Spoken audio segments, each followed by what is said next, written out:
The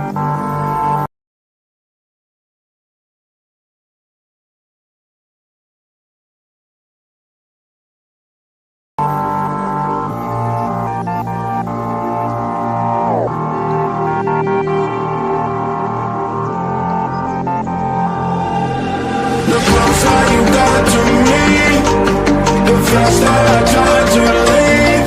Like a mirage, like a mirage. The stars that you don't like me, on my arms I appear empty. Like a mirage, like a mirage.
Yes. Big up to all of you. Big up to all of you. Hope all of you are doing well. Hope all of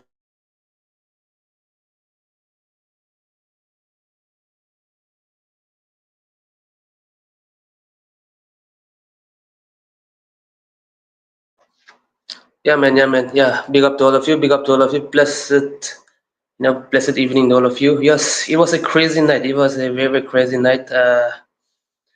We heard about Havertz's injury and then all the crisis that was going around, and then Trossard contract extension. 130K per week.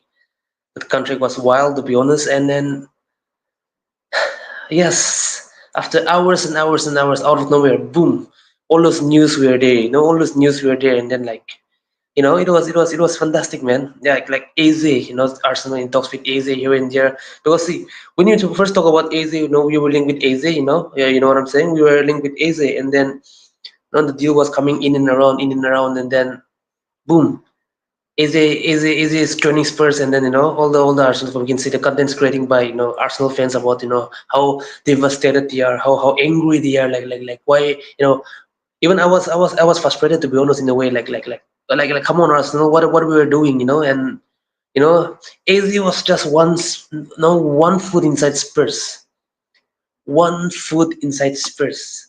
and then boom, out of nowhere, Arsenal went by, boom, take the money, finito. AZ, come to us. You know what I'm saying? The phone was there, he rang up, boom, and then AZ is joining us. So yeah, it was a crazy night, man. It was a crazy night. Ending the deal. Here we go news was confirmed around, it was like 2:20 a.m. in the morning today, to be honest. 2:20 in the morning for me. I didn't even sleep, by the way. I slept and woke up, and it was a funny thing. I slept, woke up, all my football community chats, for WhatsApp, and then notification from Twitter, and then all this stuff, like easy, and then yeah, it was a here we go confirmed by Fabrizio Romano, David Ornstein, the Bomba was there, Ben Jacob was talking about the AZ deal, and then yeah, 60 million, and then what, 8 million add-ons. I'm very much happy with it, man. It's good to be an Arsenal fan at the moment. 7 signings, by the way, 7 signings. Let that sink in. 7 signings. Easy, yeah, easy, yeah. I think that's how you do the celebration. 7 signings. 7 signings. Very, very, very, very seven signings. I'm so happy for it. I'm so happy for it. I hope you guys are audible. Can you guys hear me? Can you guys hear me? If you can't hear me, you can comment down below. At times the stream can goes in and around. The servers are a little bit down and out. Big up to all of you, man. Big up to all of you. Big up to all of you. Big up to all of you. By the way, let me go to the chat. Citizens, yeah, big up, big up. North London derby starts before season. Yeah, man, Arsenal 1-0. Spurs have bottled it, man. Yeah, they bottled the Gibbs White deal. Yes, the deal was almost I think the Gibbs White deal was almost certain. To be honest, they activated that 60 million release clause of Gibbs White, and then the owner Marinakers came out of nowhere, and then boom, you're not going anywhere. He held him hostage, and shit happens here and there. And then Madison got injured, and they were in for him again, and then yeah, out of nowhere, out of the blue, Arsenal came in, and then boom, the deal is done. Wow, man, Spurs been Spursy, man. Yeah, Spurs, you will always gonna be a little brother to Arsenal Football Club. Yes, kudos to it. You guys have won the Europa League 3 times, which Arsenal haven't won it. Yes, I admit that. But again, when it comes to North London, remember, the kings of North London is Arsenal Football Club. We are the kings of we are the kings of North London. Remember that. Remember that. We are huge. You are our little brothers. Remember. KK Hiri says, now get Rodrigo.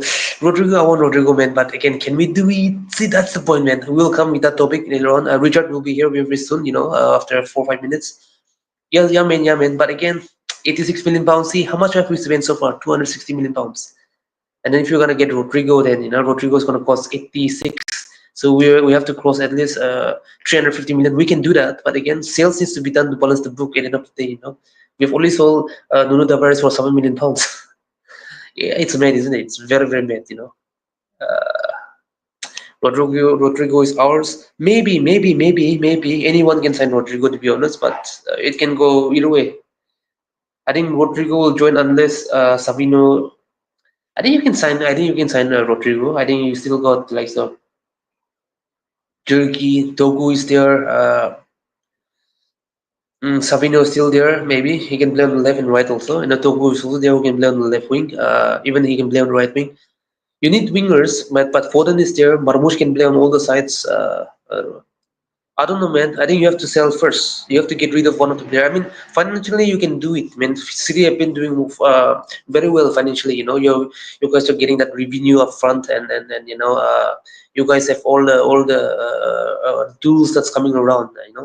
Even your player sales have been pretty good, to be honest. You haven't been spending that much until last season. The 2 seasons that you have been a little bit static, to be honest, and then you have been selling players, loaning players, selling players here and there, balancing the books. So yeah, but again, let's wait and see, man. Let's wait and see, man. It's gonna be interesting what's gonna happen in the next couple of days. It's day 21. I think we still got 10 days or 11 days before the window shuts. So yeah. We have to wait and see, man. As citizens, big up to you as usual. It's seriously shocking, easy news. Yes, man, yeah, man, it was shocking. It was a very, very shocking news, able to see AZ joining our football club, So it is what it is, man. We have to wait and see. We have to wait and see what's gonna happen in the coming window, and then. I mean, it's crazy, man. 7 players that we have signed Arsenal is surprising. Like we have signed Eucharist, we have signed Matuiki, Eze is there. That is the attacking player that we have signed. Not an actual left winger, to be honest. A striker, a right winger, and an attacking midfielder. And we have signed Zubimendi and Norgard, so that's 5. 2 6s. And then we've signed Mosquera, that's going to be the 6. And then we've signed Kepa, that's the 7th signing. Actually, I was against signing Kepa and Madueke, to be honest. Like, come on, like, how much do we have to fund Chelsea every season? We have funded them 55 million pounds. It's ridiculous, man. Always helping them, balance the book. It's like we're cleaning their mess. And what's funny enough, they signed Giddins for that 48 million pounds fee, and then weeks later they sold Matueki to us for that same price, balancing the books. Make it make sense, Arsenal Football Club. And how the hell, how the hell, how the hell is Arsenal paying 220k per week to Trossard? 220k to Trossard, man. Like, fucking hell, man. Seriously. He was on 90k per week. We gave him a 1 plus 2 extension, and then we are, giving him a 130k per week pay rise. Arsenal, for the love of God. No, Arsenal likes to torture us, isn't it? Off the pitch, in the beach. We will do the stupidest thing on the beach and make us frustrate, make us get angry. Off the pitch on transfer day, it will surprise us. It will make us happy. At the same time, it will disgust us. And Arsenal, man, Arsenal. Like, imagine you're giving a 30-year-old who's gonna be 31 this year. He'll be 31 soon in December. 90k per week. No. Let's give him 100 and give him a 40 to 50k per week. Pay rise. Give him 140k per week. That's 50k increase on his current wage. That means he's earning 2.5 million extra. Boom. Here we go. 130k per week increase. 6.5 million with increasing his wage. So he's gonna take 11 million, man. 11.5 million pounds. Make it make sense, Arsenal Football Club. What are we doing, man? We still got Jesus. It's not that we're gonna get rid of him. He's gonna be back by November. So that means we have to hook him up on January, by the way. The guy's on 270k per week. Eucharist is earning 200k per week, new signing. Matueki will be 100k per week. Wages is increasing, yes. No, Norgard and Zubimendi will they will take 200k. Obviously, Partey and Jorginho leaving will free up 350k per week. Balancing is there, but why do we have to do that? And if you're gonna get Rodrigo, and my goodness, Rodrigo is gonna cost at least 300k per week. Make it bloody make sense, man. Make it bloody make sense.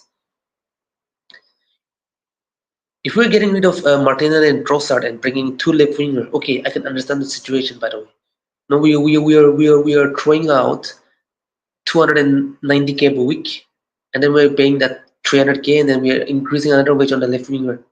Okay, makes sense a lot. And then we will sell, Rhys Nelson 120k per week. The balancing will be there at the end of the day. But it doesn't make sense. Fabio Vieira and Sambi Lokonga can free up 110k per week. Balancing will be there. But again, it doesn't make sense. Kieran Trini and Tomiyasu will free up 250k per week. We have Sam Mosquera, who's on lesser wage, to be honest. Balance is there. And if you could sell Zinchenko, that's another 150. We can balance it out. But come on, Arsenal. Why do we have to do this, man? 130k per week increase on Trossard, who is not even gonna be a starter, man. Yes, Kai Havertz is injured for how long? I don't know. Maybe a couple of weeks. That's what I'm hearing recently. And if we are substituting Eucharist, then I bet Trossard is gonna play a false nine, or Merino is there to play. That's what Mikel Arteta will do. Arteta will do the stupidest thing ever. That's the thing, man. 130k per week increase on Trossard. Remember, we refused. We didn't, agree with Partey. Thomas Partey was on 200k per week. He was ready to extend the contract with us, 2 years till 2027. But Arsenal wanted to reduce his wage of that actual 200k per week because Zubimendi was coming. So more or less like a pickup. Make it make sense, Arsenal Football Club. And Partey doesn't mean that Partey was even asking for 300k per week. What Partey wanted was a little bit pay rise, right? Like 25, 30, 25 to the 20, 30k, wage increase from his current deal. No, we didn't extend. Okay, fine. We leave him. We allow him to go. And then what did we did? We signed Nogard, who is a year younger than him, less wage, but you know what I'm saying. Partey's wage will be a combination of Zubimendi and Norgard, by the way.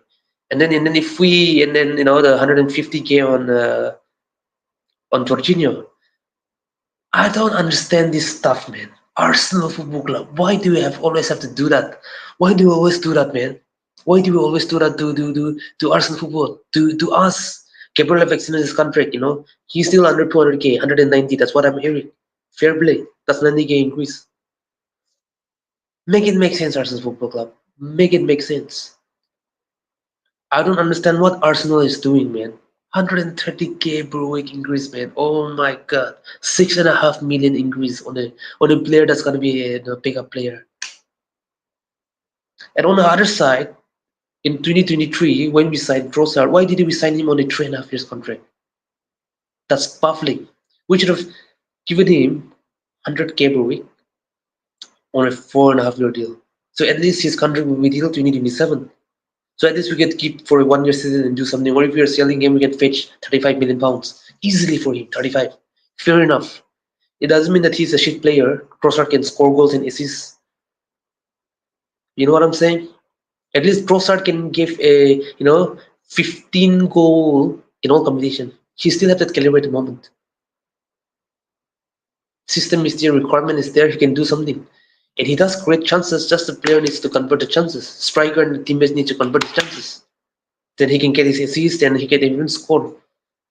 Trossard scored 8 or 9 goals in the league. It was a poor season for both the left winger, but again, he still scored 9 goals. You know what I'm saying? Again, he can still swing in some assists. He had 16 GA. Like numbers are there, man.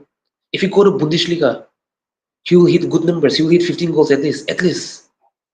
But again, why do we have to pay 220 freaking K per week? 220,000 British pounds sterling per week, my friend, to Trossard. Unbelievable, seriously. All right. Richard. Yes, what's happening? Can you hear me? Can you hear me though? Yeah, you sound perfect, brother. You sound perfect. All right. Fine, man. Yeah. How's your day going, man? Yeah, it was crazy, it was crazy. Do you know what? My day's going good, bro. My day's going good. With me, couple things. Obviously the whole Eze stuff that's happening, that's got me excited. Today my daughter got her exam results from her school GCSEs, and she's passed them, which has made me very happy. And yeah, man, and I'm here. I'm on the show today, so ready to kind of jump in and speak about everything and anything to do with Arsenal, of course. Yeah, fine, man. Yeah, very true, man. And it was surprising, man. You remember the previous day, we were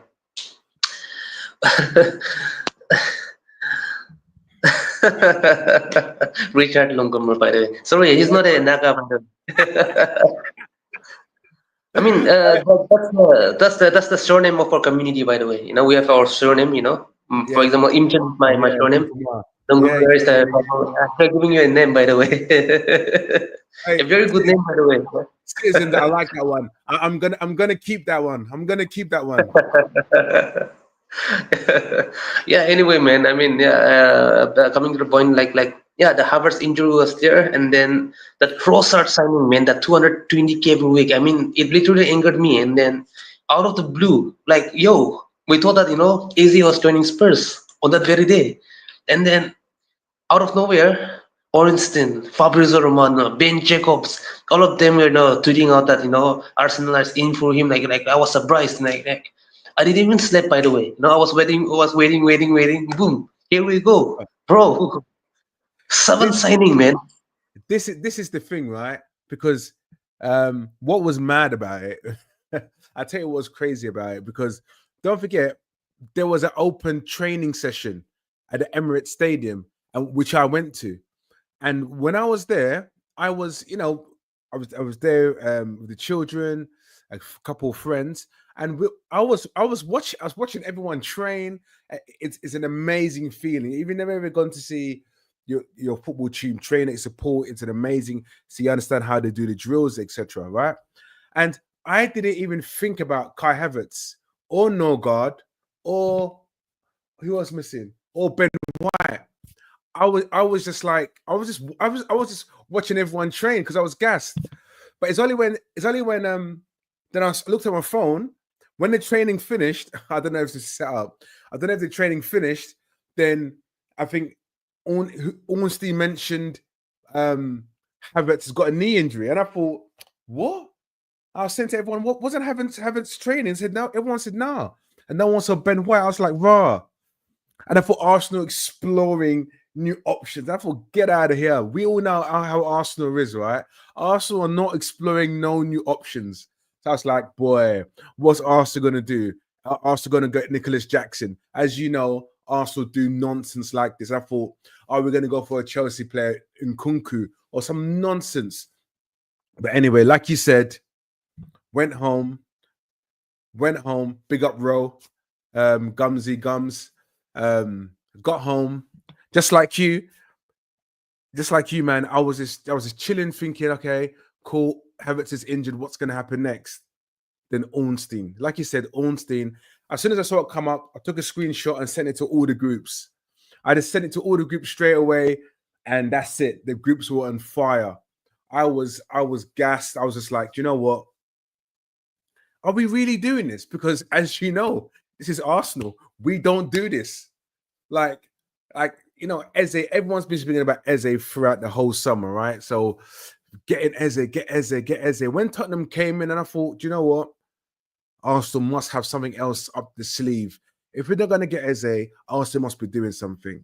But it looks like, obviously, I'm hoping not, the Havertz injury was the reason why we went to go and do this Eze.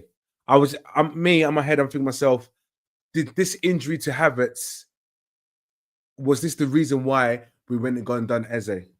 And that's a question. We probably won't get that answer, right? But it's obviously us to kind of really think about it and think, was he going to do that anyway? But as you said, but when the message come out saying we're going for Ornstein, to me, it solidifies our team. It's giving me more confidence to say, you know what? Yeah, I think we're ready for this challenge. I honestly think we're ready for this challenge. And it's not like we're getting Eze on loan or anything. We buy in Eze. You know, Havertz is injured. We've got Gokeres. We've got Martinelli, Trossard, Waneri, Dowman, Saka. Madueke. Do you know what? We got loads of players. We've got loads of options. Not saying all the options that we've got are the highest of quality, but they are of quality. I know there's still. I know you're probably one of them, still hungry for another signing, another left winger. If we potentially get Martinelli out the door, as you know, as you said before, Trossard is not going anywhere. And I think that's a safe kind of thing we did. Just like if we knew about Havertz being injured, it's like, you know what, let's just secure Trossard, make sure he stays for a couple more years, and you know, potentially sell Martinelli. Yeah, man. Yeah, absolutely. I mean, you're spot on with that tech. I mean, see, we would love to, get a left winger, but again, we need to sell now. I think we have done the signing so far. This is our seventh signing. Remember how much we have spent so far. Now let's count it down, all right? Eucharist, we have spent 55 million pounds. Forget about the add-ons for a while, all right? Forget about the add-ons. Yeah. 55 M's on Eucharist. 55 M's on Zubimendi. So that's 110 million pounds. 50 M's on Matuege, 160. We paid 13 million pounds for Mosquera. So that's 160, 173. Yeah. 5 on Kepa, 178 million pounds. Yeah. And 10 million on Norgard, by the way. So how much will be? 188. That's the money so far. Yeah. And then with the signing of AZ, which is 68 million pounds, we have already crossed that 150 million. We have spent around about 150, 155 million pounds. That's a lot of money that we have spent. That's a lot of money that we have spent. Yeah. No, listen, we have spent money. We have spent money, and I think for once, I would probably, I think for once, we're like, we spent money on good quality players. I know some people would question maybe one, maybe two signings, like maybe Norgard or Madueke, but I think we've spent significantly well. The 255 million that we have spent. Let's break it down. How much? Whom did we sold this summer? We have sold only one player, my guys. Nuno Who did you Tavares. call? Oh, Nuno Tavares. Tavares. Yeah. We sold him for £7 million. That's the No, only no. sales that we've done. No, we let go of Partey, on a free. We let go of Jorginho, and then we have let go Tomiyasu. of Trini, and then Tomiyasu. Instead of selling, we just rip his contract off. On the Yeah. flip side, I think that we are freeing up at least around about 500k per week on that player, on Yeah. the players that we freed Yeah. up. Our wage bill will increase, that's for sure. Gabriel have extended his contract. That's around 200k per week. Eucharist will be earning 200k. Matwege will be earning 100k per week. Christian Nogard and Zubimendi will cover 200k. No, I think Nogard will not be that high. No, about 200. 50, 60 Yeah. million. Yeah, 50k per week. Yeah, I think Zubimendi will be 150. That's for sure. 150k for Yeah, sure. 100%. And Yeah. Mosquera 50k max. I think the big elephant in the room will be Eucharist, and then I think AZ. I don't know how much he will earn. Yeah, I think 200k at least. 200, 180. I think that's about Because right. he was on 100k per week at Crystal Palace. I was surprised Crystal Palace was paying 100k per week to AZ. So I mean that was Oh, their valuable player. So yeah, maybe he 180k per week. he's a top player. Let's be honest, he's a top player, and he's probably the highest earner for Crystal Palace. No, second. The highest Oh, paid player is Kamada, the Japanese, by the way, 105k per week. oh, is he? Okay, I didn't Yeah, realize. yeah. He joined as a free agent, so yeah, I think it's literally gonna Oh, yeah. cost a little bit of Naturally, money. Yeah. that makes sense. So Richard, what will be your thoughts on Eze? By the way, is he gonna play on a left wing? Because as we have been talking from before, Eze is not an out winger. He have played there. Yes, he have played there. When he joined Crystal Palace, he was playing on the right. He was not Yeah, playing center. He was playing as a right winger. Zaha was playing as a left winger, and then it yeah, was on injury season. He started to play centrally, and then we came to see the real Eze on the center department. He was hitting 10 goals every season. yeah. And I think this is the problem. Like, where's he gonna play? I I can't tell you because, like, look, he will have an effect on it. Arteta will probably try him on the left, but fundamentally, like you said, centrally, I expect Eze to play there. But this is the whole thing about having a big squad with high quality players. This is the dilemma that you want to have. There's going to be times where Eze might not start and come on, and there's times that Odegaard might not start and come on. There's going to be times where Martinelli won't play or Trossard won't play, and they will play. They'll put what's his name? They'll put Eze on the left, but then that means to me you can't invert stuff. You got to stop that inversion because that's going to leave the left hand side open. Do you get what I mean? So there's certain plays that you can buy that just like Oizil. Oizil's not running back. That's not his job. He's there to create the goals. That's why he got loads of top assists for us, right? He doesn't run back. But I remember when Ozil's last few years at Arsenal, everybody got frustrated with him because he wasn't pressing. But that's not his game. And Arsenal fans didn't realize, obviously, they realize what kind of player he is. He doesn't do all that kind of stuff. So I don't expect Eze to be running up and down continuously.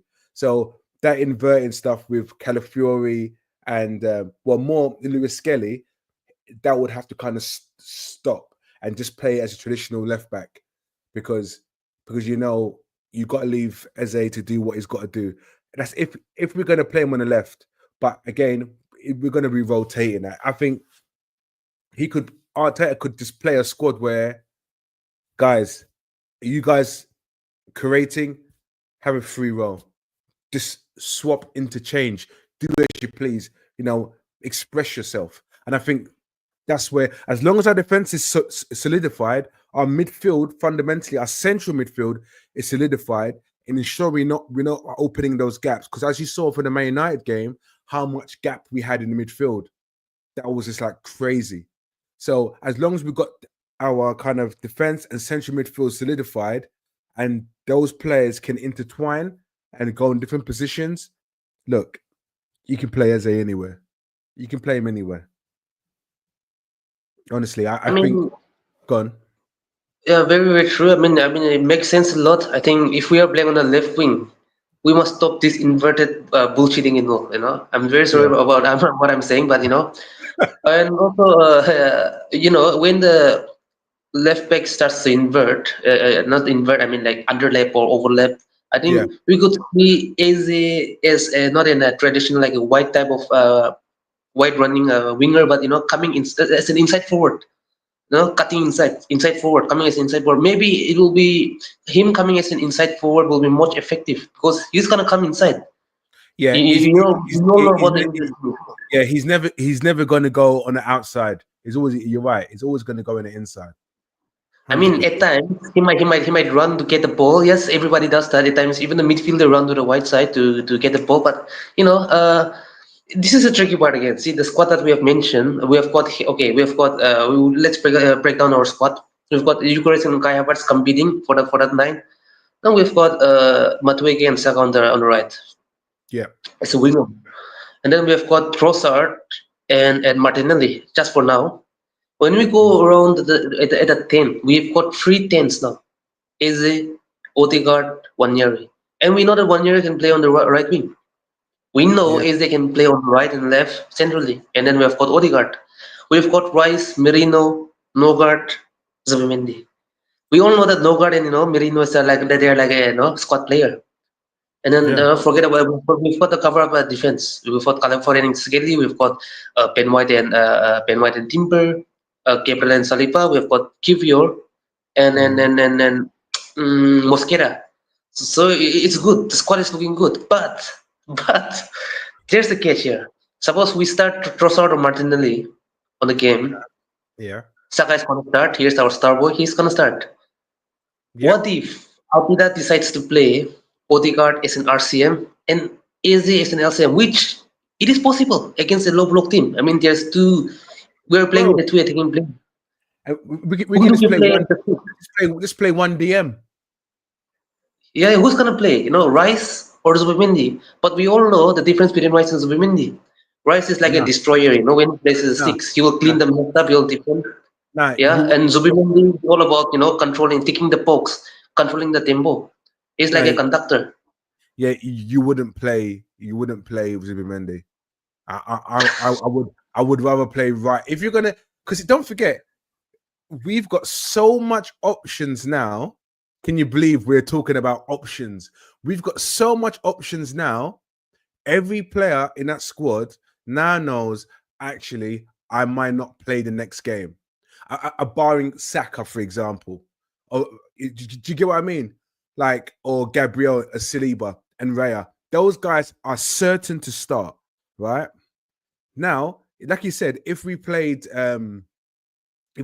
Odegaard and Eze, bro, he more likely play Rice than that. He'll probably play Rice. Physicality, making sure you're winning the ball back if they lose it and everything else. He'll literally, I don't think he would play all three Zubimendi, Odegaard, or Eze all in one midfield. No way. I don't think so. Look, he can. Not saying Zubimendi's not talented, he can do that, but who would you be more comfortable with? Would you be comfortable with Rice or Zubimendi playing that lone solo role?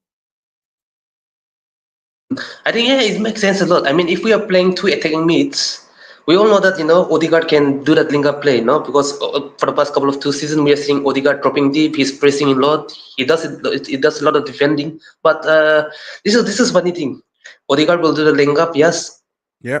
Eze can run riot. He can create chaos. We all know about the capabilities of Eze. But again, playing Zubimendi is very risky because there is no physicality on that team. So yeah, I think it makes sense. Yeah, Rice should have to start if you're playing with two attacking mids because we need a physical presence in that midfield. Yeah. And that's the thing. But again, depending on what teams we're playing, because it's not going to happen week in, week out. 100% for sure. 100% for sure. But it's going to happen in certain games where Arteta will say, you know what, let's try this. And we're acting like it won't work. It will work. It will work. You know, having that midfield would be absolutely sensational. Very attacking midfield, yes, but that could expose us at some points. But that's where you probably play someone on the left like Martinelli, because they're tracking back. Of Saka on the right, they're tracking back. Do you get what I mean? And obviously you play Gokares or false nine and stuff like that. So yeah, again, it's depending on what game and what situation and what a game is. Are we playing a low block team, like you said? But of course, you only play these teams. You only play that lineup for a particular game. That's not a continuous lineup. It's nice to have option, but it's not realistic to be a day in, day out lineup every week. Yeah, obviously, man. I mean, do the chat also, right? If you want to have your own opinion and say, you can type down in the comment section below. You know, your opinion matters a lot to us. And big up to Kiwior, by the way. He's not an Arsenal fan; he's a Madrid fan. But big up to you for coming to the stream. What's And this then Madrid? yeah, then, What's this Madrid? Koha Doha. no, it's Koha Doha. they're just pandering themselves. It's alright. Madrid. Yeah, they're like a Madrid fan, and then I mean, they're talking about this left wing. Yeah, I mean, it's a very tricky situation. But at the end of the day, now we won that squad, and it all comes down to Arteta. At the end of the day, like, hey, Yeah. we might have our own opinion, like or dislike, but until unless Arteta is here, it's his job. That's his decision. But Oh yeah. make sure you make the right decision and don't do the stupidest, dumbest thing that will cost us. You know, Arteta have done that a lot. Arteta have done that a No. lot. Yeah, Yeah. no, he has done it a lot. He has done. Listen, Arteta has made a lot of mistakes. No matter what, he's made a lot of mistakes. Being a manager of Arsenal Football Club, which was expected. If you didn't think Arteta would make any mistakes, you're crazy. Like people would say, it's his first job, so he's bound to make mistakes, right? But Arteta always does say the strength and depth of the squad. And we've seen Arteta many a times turn around, look at the bench during the game. He looked at the bench and it's like, okay, I can't play none of these guys. These guys can't come in and make an effect. He would rather bring on a defender to make an effect in the game than bring on an attacking option like Sterling or something like that. So he has alternatives. He has significant alternatives. Despite what the scoreline is, he's got a big bench. He's got a big bench. He's got a lot of creative attacking forwards now. Our defensively, we're so solid defensively, it's unbelievable. And it's fantastic. I think midfield, we're solid. Attacking now, if the I would obviously attacking wise, we have got good attacking options. Good attacking options. Also keep buying. What was it? I will keep buying until the league ends. Nah, disrespect. This jinx guy. This is the first time Arsenal is going all out in the market, guys. Remember, this is the first time Arsenal has spent 250 million. Nah, you know what? And we deserve to. We totally deserve to, because we've been waiting for this kind of these kind of situations to happen to us for such a long time, for us to start spending properly. But like you said, it's down to the manager. He has options. But look, you can't complain. You can't go and complain about Madueke now. Like, you bought him. You wanted him. You bought him. I wouldn't have bought him. I wouldn't have Very true. Madueke, but you said you wanted Madueke, so you've got Madueke. Like, I don't know why you said you wanted him, but I'm pretty sure you would have got another 52 million pound player better than Madueke to come into Arsenal. But you chose Madueke, so he will use Madueke on the left, on the right, or whatever he decides to do.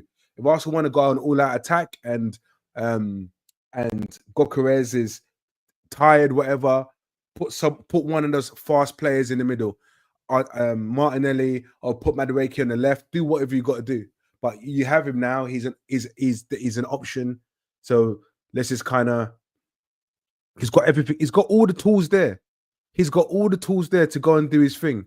So let's just see what Arteta's got to do. He's got. I mean, he's got to go and do it. You know, Yes. I'm in the mind frame as you have to win something this season. You have to win this. I don't want to hear no excuses. Don't tell me nothing. I don't want to hear nothing. Go and win. You've got everything. You've got every tool in your pocket now to go and do the job. And I'm pretty shocked. I'm pretty confident. If there was another manager with probably more experience with these tools, they would go and win the league. Yeah, exactly, 100%. I think since you have signed Madueke, make it work. Make it work.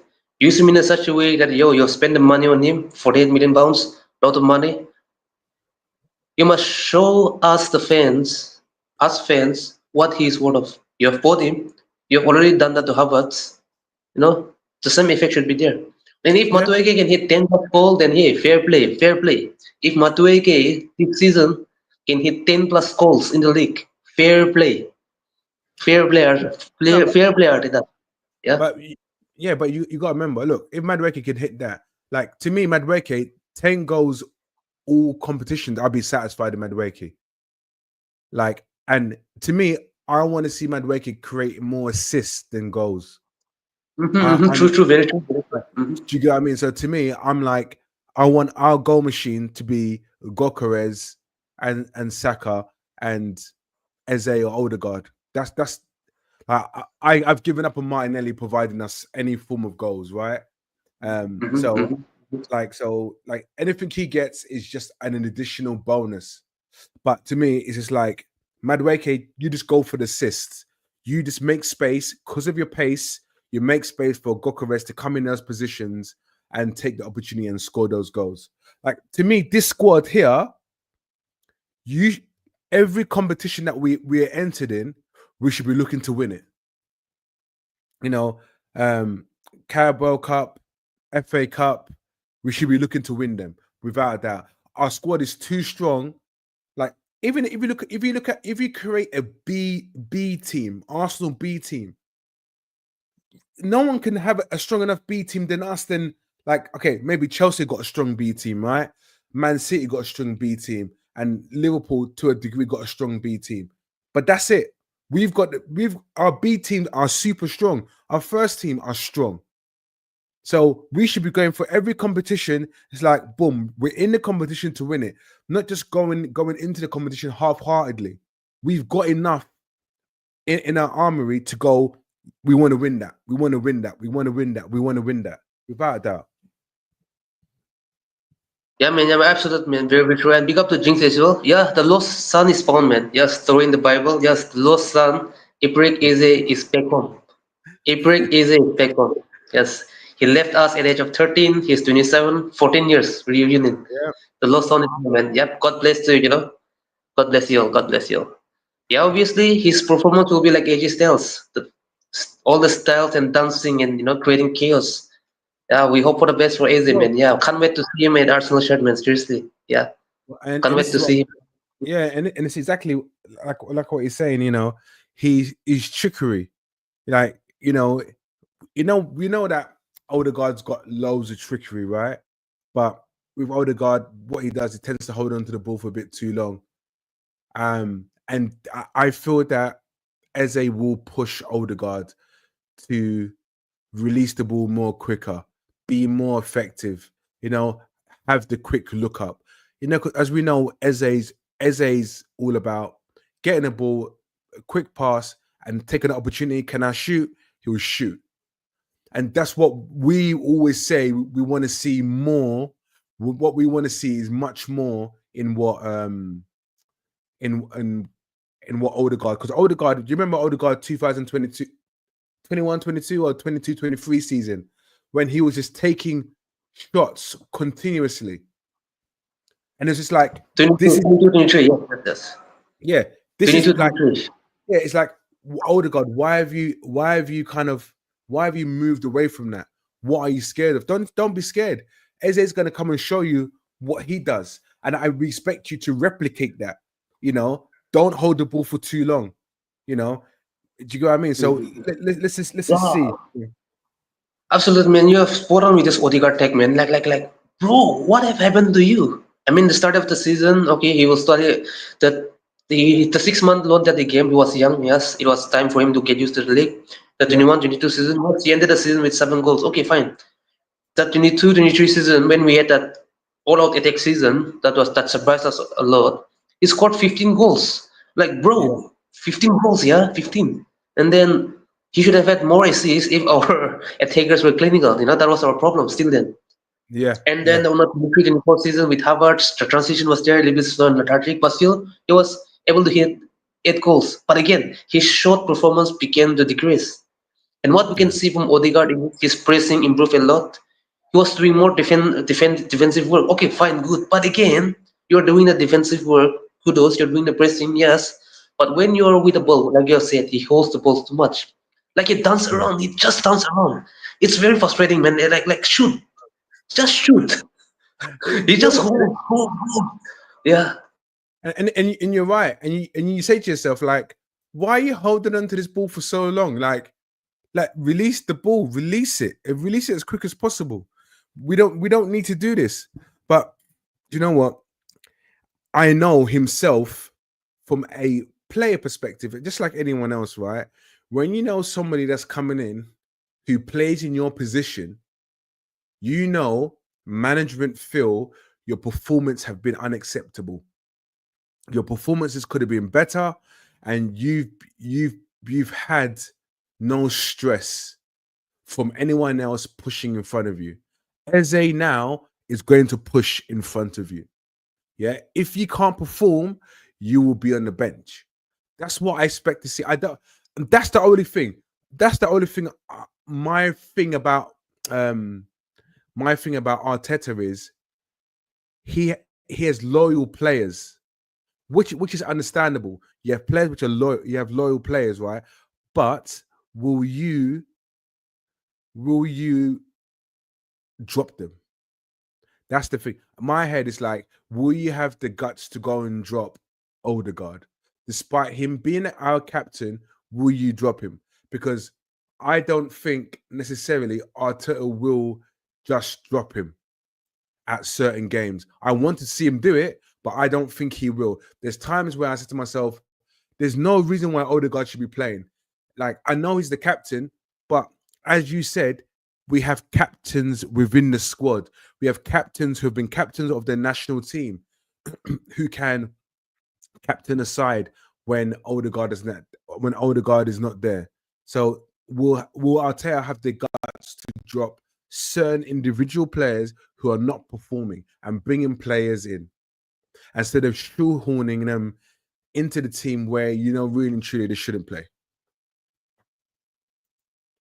yeah, man, exactly. Like have the guts to do it. Have the guts to bench Saka. Have the guts to bench Rice, Saliba, Gabriel, especially Saka. The guy has been allowing Saka to just run out of steam. And then Yeah, if not careful, Saka might face high injuries.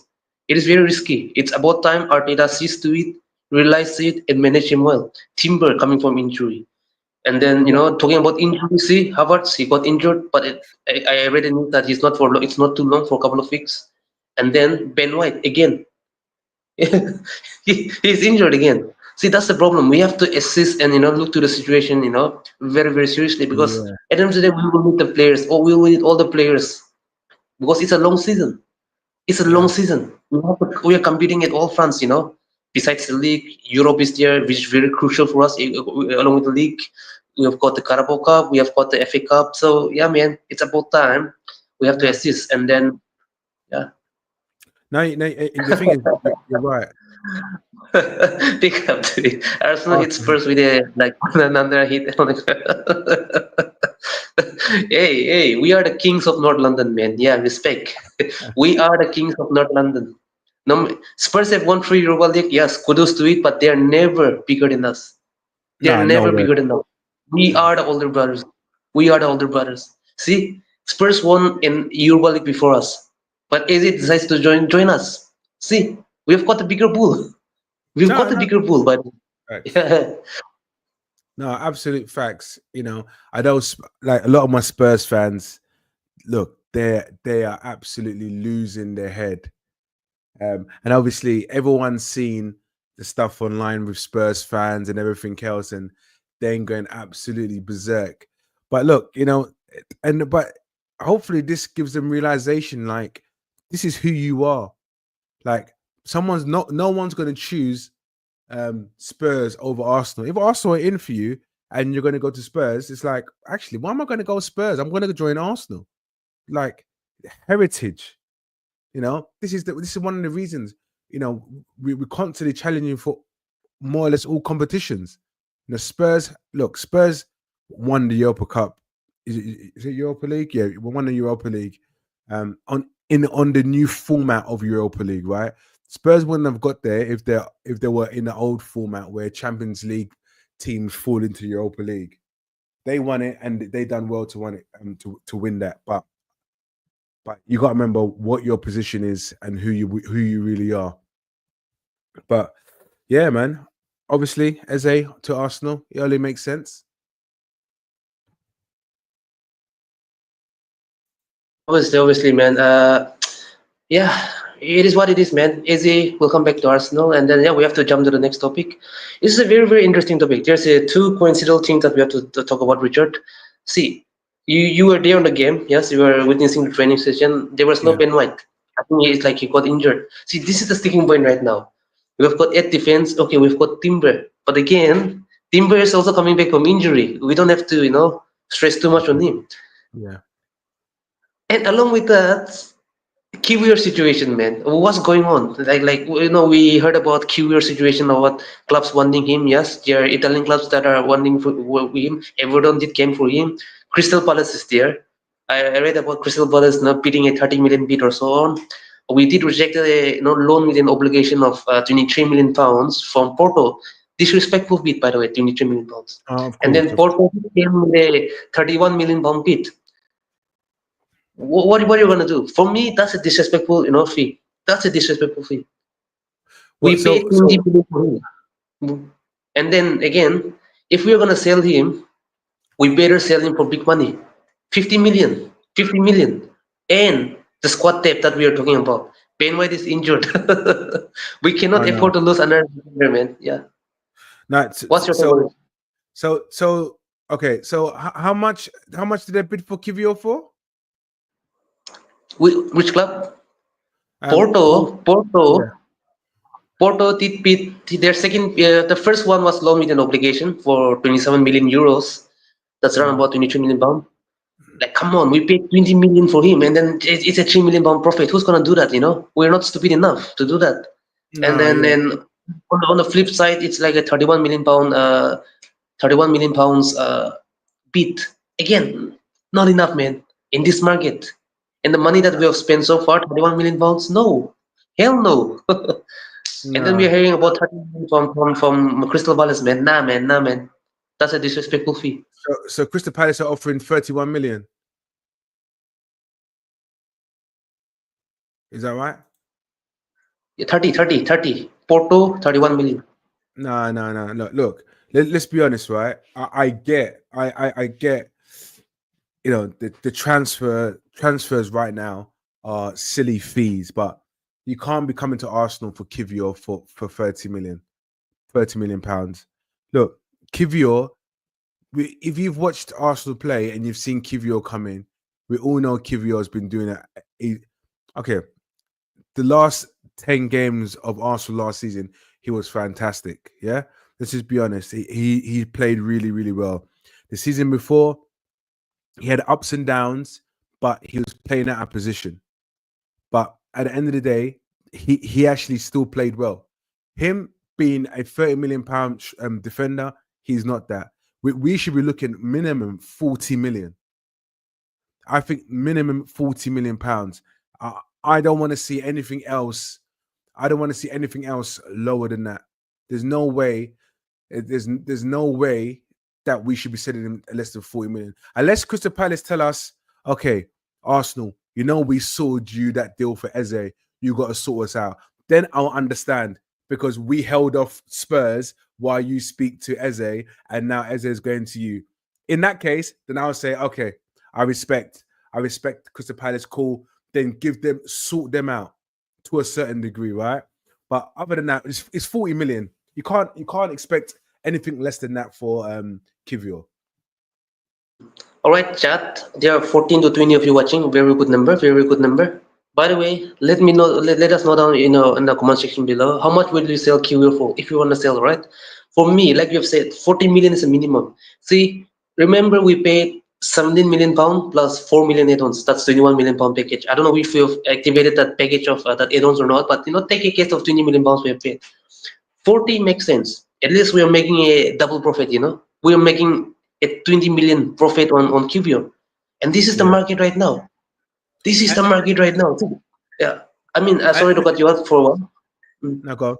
No, and the thing is, it's like I don't even want to sell Kiwior.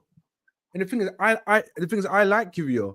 But when I looked at the bench on the weekend when we played Man United, and I remembered we could only allow 9 players, and Mosquera was one of the players on the bench, and then it was Skelly on the bench, and I think Timber was on the bench, and then you think, oh, and you're thinking you put another defender on how can you add Kiwior? So, and the thing is, it looks like we're gonna have to sell Kiwior, even though I don't want to. Yeah, I mean, we're in a pickle situation. If we want to sell, we can sell. Because see what we were gonna do right now. If we sell Kiwior for a good price, and then see Timber and White could with it. But suppose if Timber gets a knock for a week, he's not appearing that next game. I'm seeing what Arteta is gonna do. Arteta is gonna use some of the players. I'm seeing Arteta using Declan Rice as a centre back. I know he's gonna do that. I know Declan Rice is gonna be a centre back. He will do that. You think he'll do the Partey right back and all that kind of stuff? I mean, he did play Declan Rice as a centre back in the Champions League against PSV away from home in 45 minutes. But again, no, just taking my assumption by the way. But again, like you have said, if we have to sell Kiwior, make sure we get the right money. 30 million, disgrace. I don't even want 35 million. Whoa, it's about time we break the record, man. Our highest sale is 35 million pounds. We have to make it or break it. And then like you said, if Crystal Palace do want him, we have to say to Crystal Palace, look, we want 55 million for him. But since you want this and that, okay, let's come to a middle, 45 million pounds. But again, take your time to pay it off. You can pay it in a 4-year installment, 5-year installment. Now make sure that you keep an installment in a long period so that the clubs like Crystal Palace could pay it off. 45 million pounds. It's fair enough. We paid 68 million pounds for Eze. It's a very good deal. 68 million pounds. 45 million pounds. All right, you slowly, take your time. All right, you can pay 10 million upfront, remaining 30 to 35 M's. Take your time. You can take 4 years to pay it off. 4 or 5 years to pay it off. Take your time and pay it off. I think that is the condition we could make around. But those clubs that are coming with 25, 30 million pounds, get out of here. You have to get out of here. Yeah, you're spot on, and I think what was that comment says? Let's be wise while selling. Exactly, and I think that is key. Let's be wise while selling, because Arsenal we know we have to sell. Like, let's just put it this way, right? The incoming transfers is over now. We've got 7 players. We're not going to get no more. Despite what everyone wishes and hopes to have, we're not getting anyone no more. So the individuals who we've got to sell, we've actually got to sell them. But like he says, selling wisely, because there's certain players we can't demand a certain value for them because they're not worth a certain value, or no clubs wants to pay that particular amount. Like Reece Nelson, you know what? Reece Nelson, why is he still in the club? I just don't understand. Then the same thing I was gonna ask you about, and you was there on the training ground. I saw that video, and then there was Nelson, there was Sambi, there was Fabio Vieira, and like, wow, these guys are still there, you know. And then I mean, Fabio Vieira is a good player to be honest, but the physical thing that we have already talked about, we will not extend that much. And then Yeah. Zinchenko again, I'm very sorry, but you have to go around. You have to leave. So I think these are the players that needs to go out first, like we have mentioned. Sambi Lokonga, Fabio Vieira, Rhys Nelson. Sorry, brother, your time is up. And then Zinchenko. These are the four players we need to sell first. At least get some Yeah. money out of it. Nicholas, we cannot sell this summer. This summer window. He's injured. Who's Maybe Jesus? Yeah, he's not going anywhere. Yeah. yeah, January. We have to wait till January, to sort him out. Because we have to get him out of the door. And then yeah, seven signing. That's a lot of signing. We might not even sign anyone. Maybe surprisingly, they might get a player on loan. Maybe, but the probability is Who? very very low. Who? No, no, no. I'm just taking an example. Maybe we Oh, can, we can, 10%. The chance is only 10%. All right, it's only we. 10%. But we will not sign. I think Oh that yeah. is the maximum growth. We won't even Until get a unless play. We won't even get a play on loan anyway. no, no, no. I mean to say, until and unless those Saudi clubs, those Oh, those those those Saudi clubs comes in, take our French player with a 30-40 million, 30-40 million fee. That's the only way we could do something. But again, we have spent a lot of money, 260 million. yeah, We need yeah, to balance the book right now. We 100%. need to balance the book right now. Lekonga, Vieira, definitely. And the thing is, you know what? Vieira and Lekonga were there yesterday in an open training session, Mhm, mhm, mhm, and mhm. they were there, and I was just like, "Why are you guys still here? Like, can you just leave now?"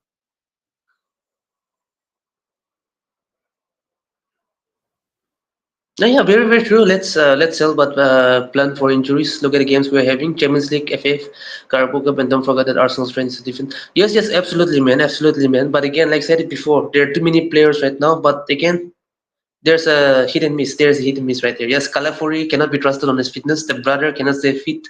If he can stay fit and well and good, him and Skelly will compete. Yeah, Yeah, man. But again, we have to be wise. That's for sure. But the players that we have mentioned before, Kiwior, that's the sticking point right now. It's 50-50 situation.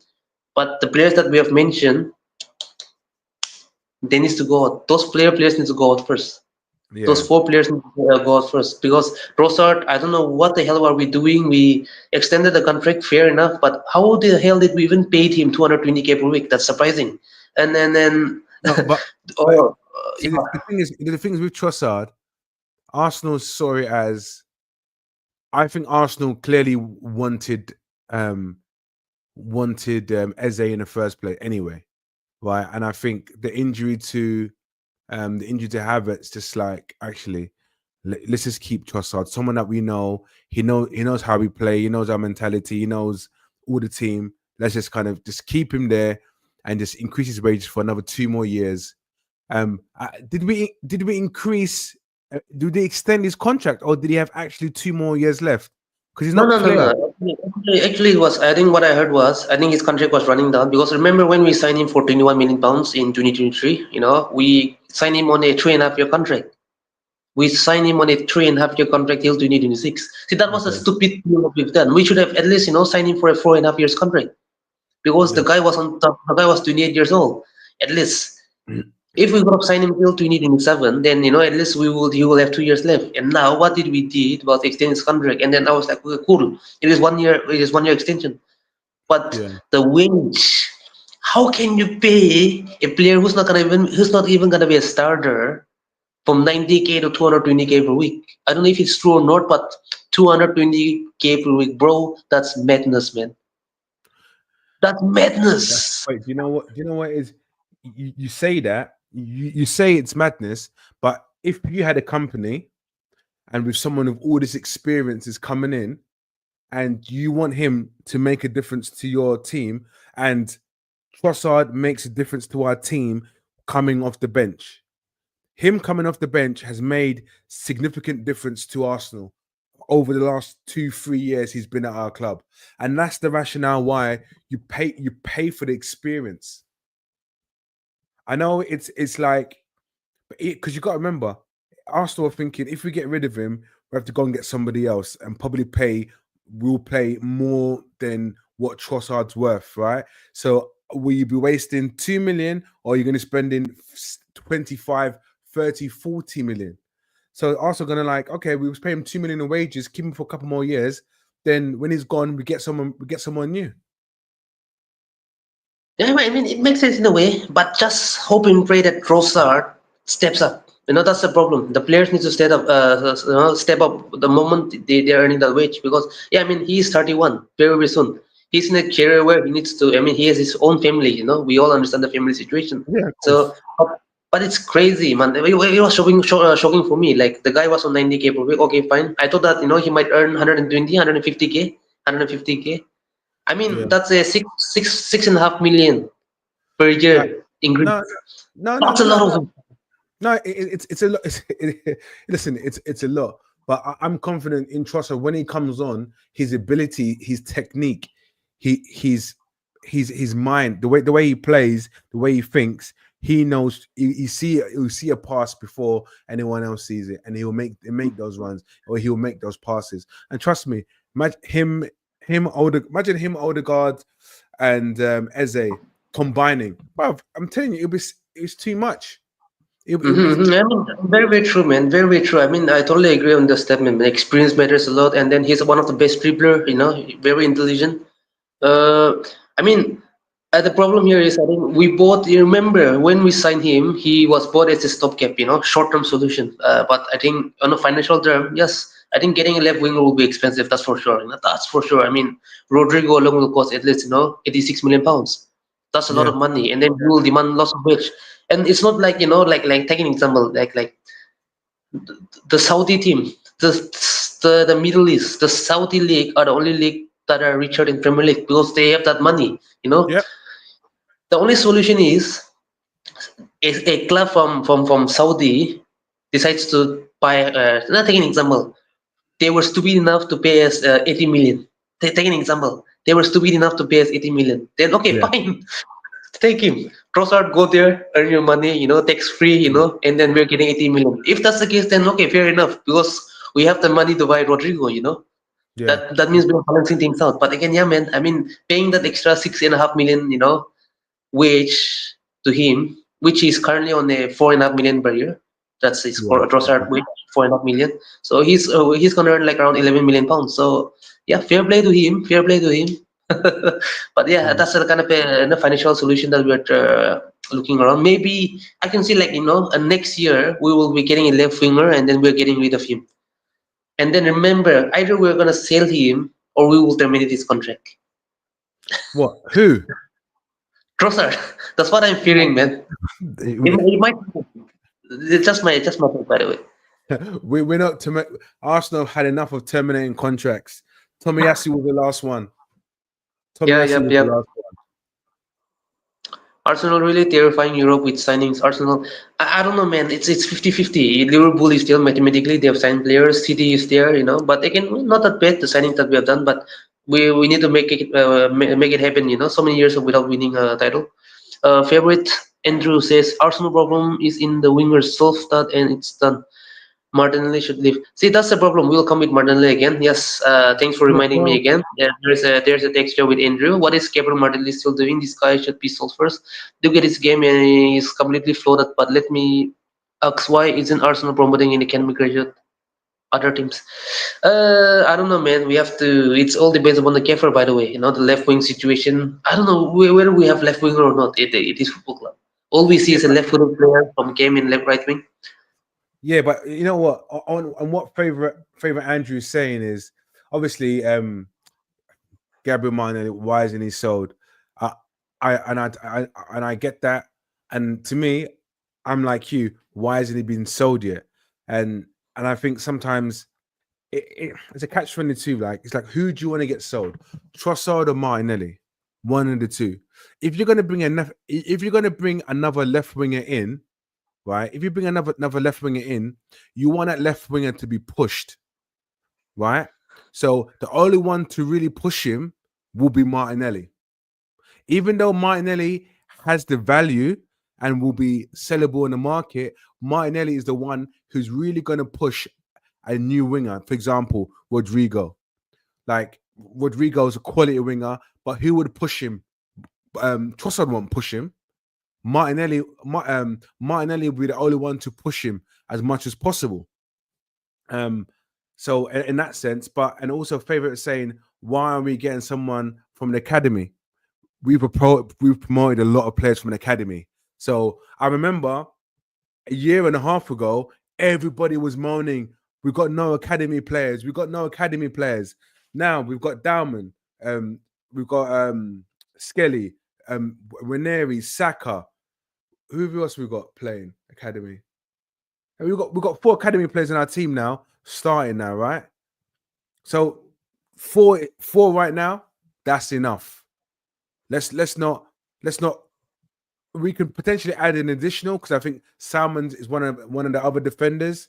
But I think the amount of academy players we've got in the team right now, 4 academy players.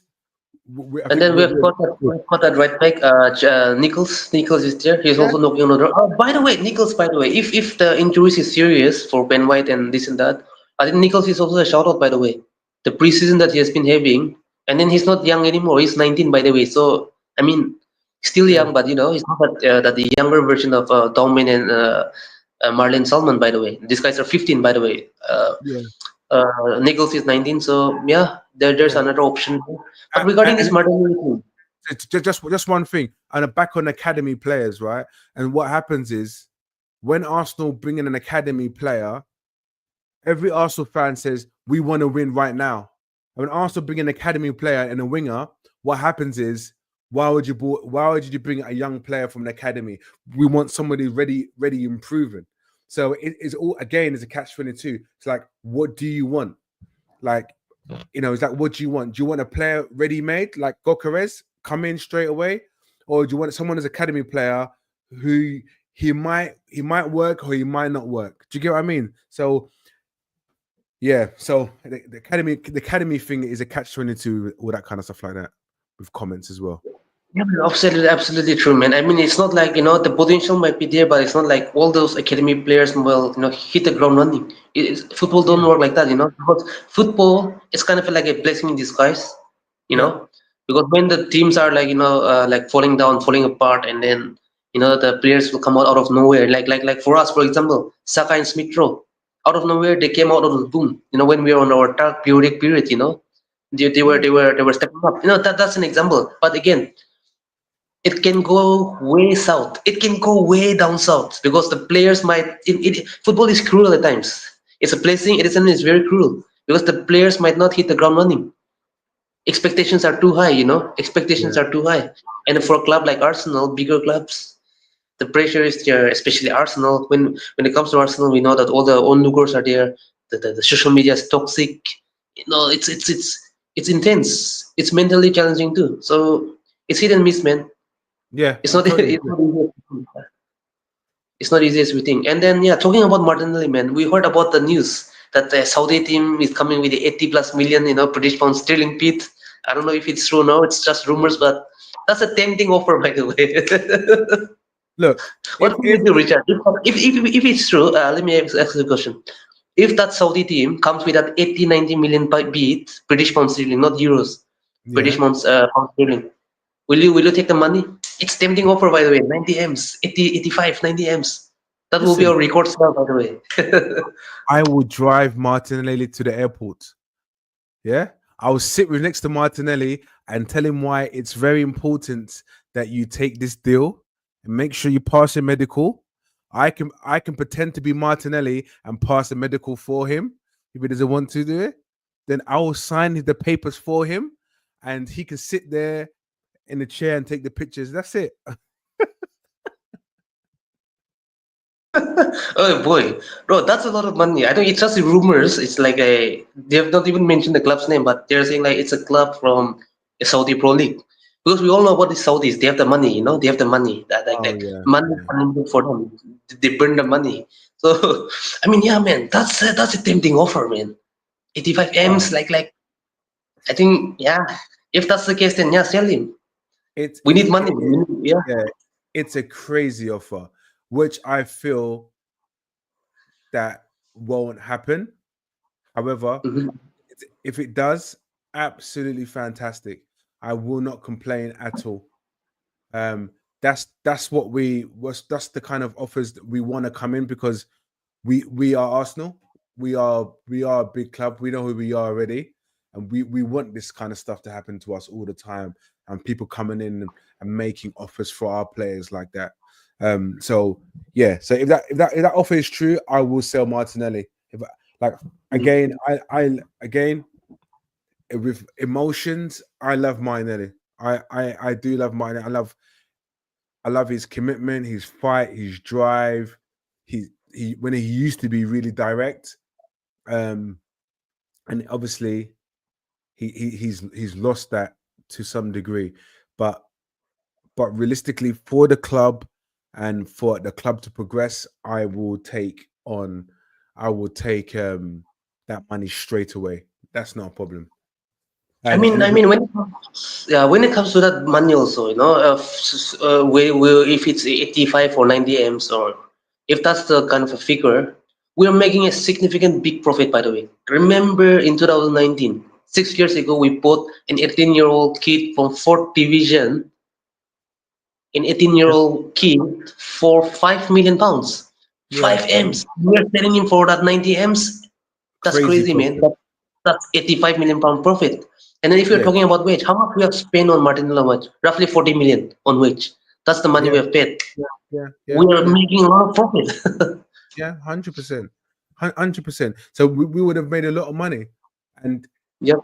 then additional money to be made as well. But in my Mhm. head, it's like, look, this what we're saying is like fairy tale, right? Even though it was a rumor, we see loads of rumors all the time, and again, a lot of these rumors never ever manifest to anything. So I'm not thinking about that happening at all. But if it did have to happen, we'll be in a phenomenal position. We will be in a phenomenal position as a club. But like, but also got to remember, will Arsenal, like us getting this kind of money, doesn't mean we've got to remember as football content fans as well. Like, no matter what happens now, and the window closes and who we sell in January, we're not buying anyone. I hope people know that in January we're not buying anyone, because that's one thing that people will think. Oh yeah, we've got all these players, but in January we're going to have an injury, and are we going to buy? We're not going to buy anyone, despite who we sell. We won't buy anyone. So just expect this to be our last transfer window until next season. Yeah, man, spot on that January deal. Unless we recoup the same money that we have spent in this window. But we won't. But we won't do that. We won't do that. But we won't do Yeah, that. Yes, but we won't do that. yeah, And if Arsenal does, then fair play. If we does, then fair play. But again, the chances are very, very low. yeah, Very, yeah, very low. It's just 1% out of 100, by the way. And then if you're talking about this Martinelli deal again, it will help us on PSR. And then some of the people usually gets confused on this FFP and PSR. On sorry, not this ROI, by the way. ROI is yeah, the money yeah, that you yeah, have invested in getting the sale. PSR is different, by the way. And for me, if we are selling those academy players, it's a pure profit. We are selling those academy players for 30 m's. That's a pure yeah, profit. Helped in the PSR, but it's not literally like an ROI. But if you're talking about ROI, yeah. Remember the 2 seasons with Unai Emery? He had a 2 windows with us. The signings that he have done, the only 2 players left with us are Martinelli and William Saliba. These are the only these are the only 2 players left under Emery's regime that, But that that we have bought. did Martinelli come in under um Una Emery? Yes, yes, yes. Oh 2019, wow. by the way, bro. 2019. Really? Yes. Oh, Unai Emery was here, man. 2019. 2019 we spent 5 m's on we spent yeah, 5 m's on Martinelli. We spent 25 m's on Kirin Trini, and then we fetch out the yeah, 27 m's yeah, from yeah, Saliba. yeah, yeah, yeah, yeah, yeah. Yeah, we signed Pepe, 72 million pounds. So that's a lot of money that we have fetched out, right? That's 100 m's, 130 M's, and then around about 80 M's for on his first season. We bought Leno for 25 M's, 30 M's for 30 M's for Lucas Torreira on his first season. Yeah. We bought about 7 millions on Matteo Guendouzi, and then free transfer of and then we bought 18 million for Socrates, which we Okay. haven't Yeah. even made any money, by the way, you know. So if we are talking about FFP on the Unai Emery's regime, the only players that are gonna give us profit is Martinelli and Saliba. Saliba we cannot afford to lose. Oh, Saliba cool. we cannot afford to lose. And Look, can I just remind you, Saliba hasn't signed his contract yet. that's the problem. That's the problem. Hey, that's the problem. That's the big problem, man. That's the big problem. And Yeah, yeah, still and if waiting. we have to make sacrifice, and if Saliba does, extend his contract, fair play. But if we have to, sacrifice right now, Martinelli does make sense. But again, it makes us shorter on the players, on the Oh on the yeah. on the on the depth. It does make sense because see, on the Unai Emery signing, we haven't made a profit, by the way. Socrates, 18 million pounds. We terminated his contract and let him go on a free. And then Leno, we bought him for 25 M's. We Yeah. we sold him for 8 million to Fulham. Lucas Torreira, by the way, 30 M's. What did we do? He had a very good spell, to be honest, Lucas Torreira, first season. Second season, he was misused. Ardila didn't like him. We got 2 million loan fee from Atletico Madrid, 2 Yeah. million from Florentino. And then we sold him to Galatasaray for 6 million, 10 million. That's a 20 million loss. And Yeah. roughly we made a profit on Conduisi maybe. A season loan with Hertha Berlin, we got 3.5 million pounds, 2 million for loan on Marseille, that's 5.5, and 9, 50 names. That means we have recorded 8 million profit on Kunduzi. And then you know Yeah. what? Marseille is also as paid as us on selling players. Marseille loan Kunduzi to Lazio for 1 million, and then obligation to buy for 5 million. And then how much we're gonna get from that? 2 million. Yeah. Selling, by the way, 2 million, man. Yeah. It's That's true. it. We haven't made any money, man. We haven't made any money. Pepe, waste totally. We let him go on free. Trainee, we couldn't even sell him. I don't know. Let him go on free. Yeah. That's it. 1 million fee that we got from Real Sociedad in 2023. That loan transfer. That's it. And you walk out as a free agent. I mean, so many stupid things have been done, man. Oh, That's a lot of losses that we have taken up. mate. So Yeah. if the Yeah. situation comes in, we need that ROI, then Martinelli and Saliba. That's the only two, man. Yeah. Yeah. Yeah. Crazy, You're man. right. Crazy. You're right. It is crazy. It's like how we operate as a club. Sometimes you will never kind of understand like what the hell is going on. Um, but yeah, but look, it's we just it's it's ours to sort out. We know what we've got to do. Fundamentally, we know what we've got to do. And I think we will do it. We will do it eventually.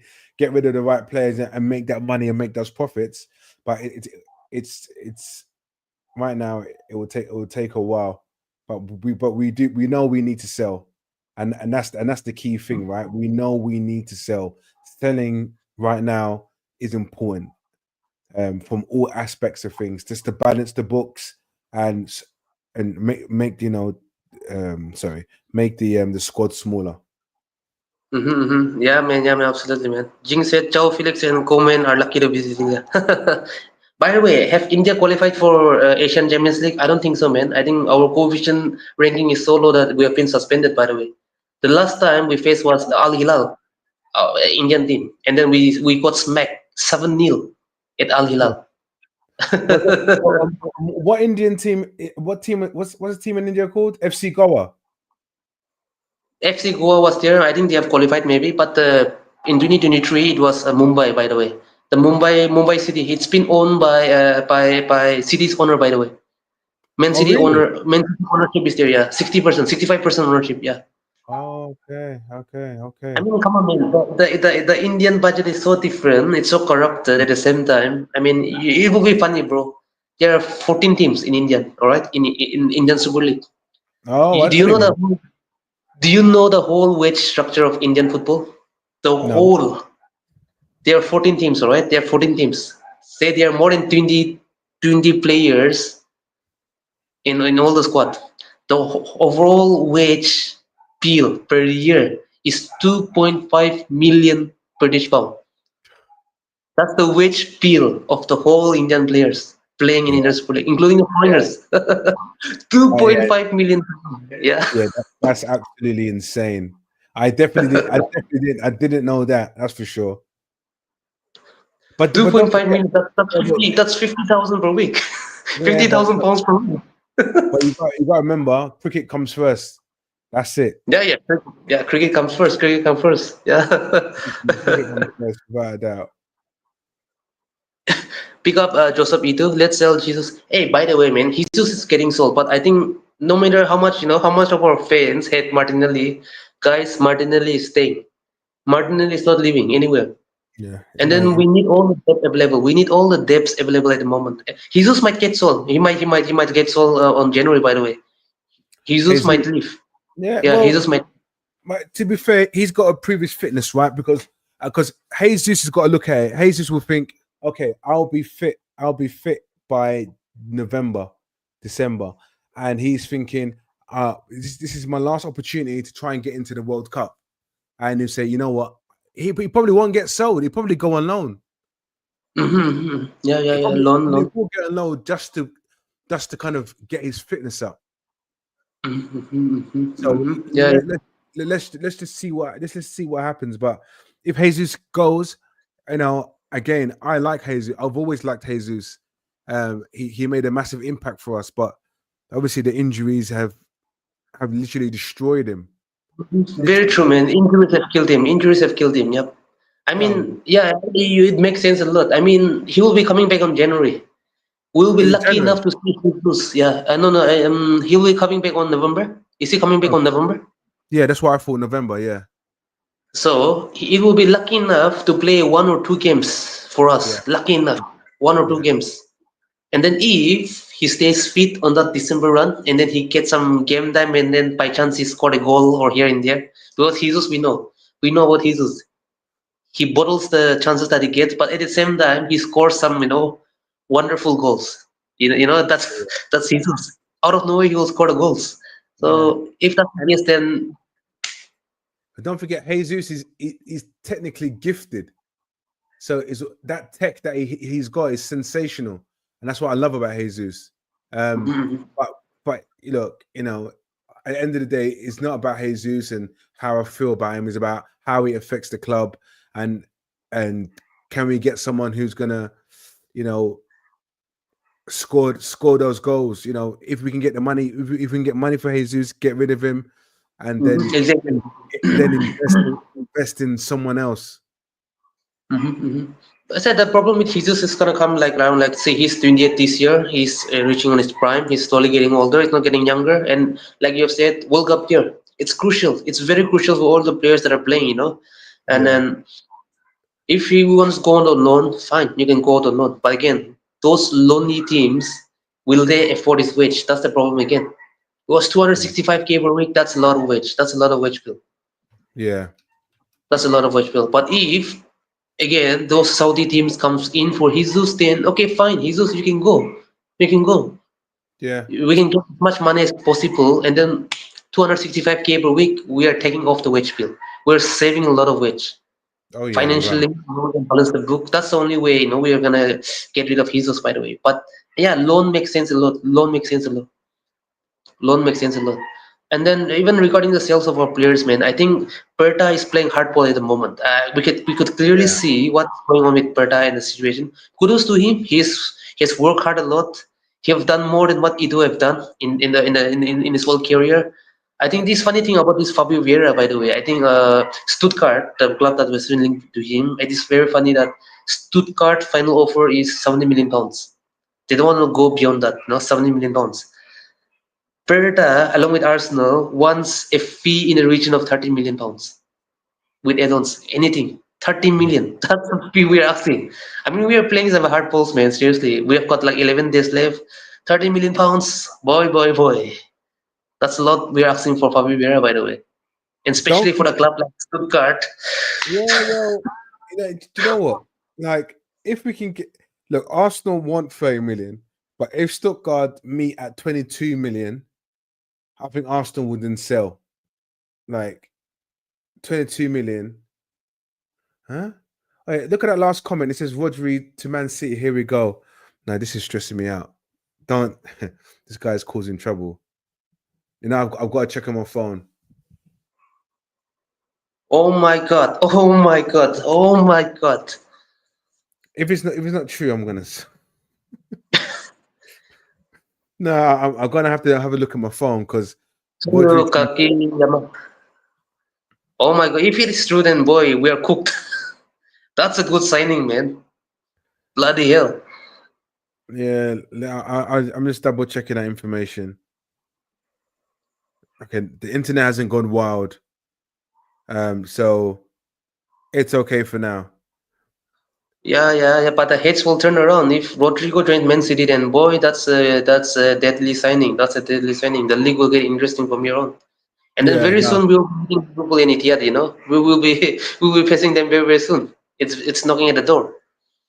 It's knocking at the door. But yeah, let's talk about this Fabio, man. Like I think the final offer Stuttgart is offering is 70 million pounds. They're not gonna go beyond that. I yeah. think at max Arsenal would do is add some sell-on clause, 30% sell-on clause maybe. Oh yeah, 100%. I think, and that's what we've got to do. Arsenal have got to be savvy in the market, right? We've got to be savvy in regards to selling players because if it's a case of okay, you can't. If they're fundamentally saying we cannot afford it, we cannot afford it, no matter what, Arsenal say cool, 30% sell-on clause, 17 million, he's yours, and then eventually, look, Vieira is not a bad player. I don't think he's a bad. I just think he's come to the wrong league, and Arsenal try to kind of maybe try and get an opportunity in the market by buying someone, and a person has and he hasn't lived up to expectations, and that's all it is.